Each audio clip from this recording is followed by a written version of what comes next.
The type of consumer product defects that we see the most often and that I've had the opportunity to help families on are in the automotive and tire realm. We see vehicles that roll over, vehicles that have airbags that don't fire, vehicles that don't have airbags that they should have, vehicles that don't have the sort of technology that manufacturers know about, oftentimes employ, but choose for one reason or another not to employ in certain vehicles because of cost or other bureaucratic red tape decisions.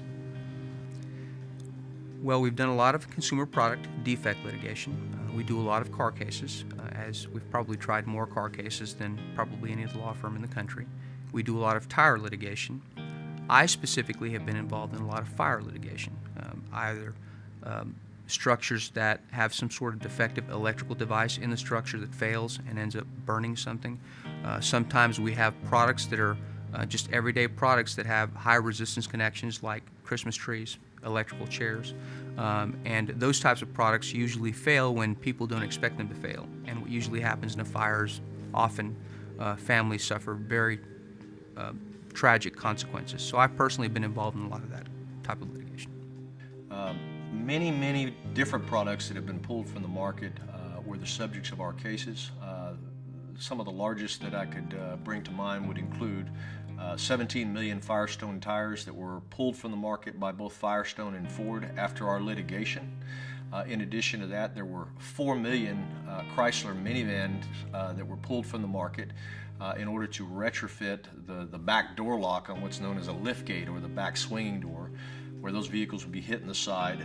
The latch was insufficient and the door would open up and people would fly out the back of these minivans, often to their death. In addition to that, we have been involved in numerous litigations where we brought litigation and then a pharmaceutical product has been withdrawn from the market.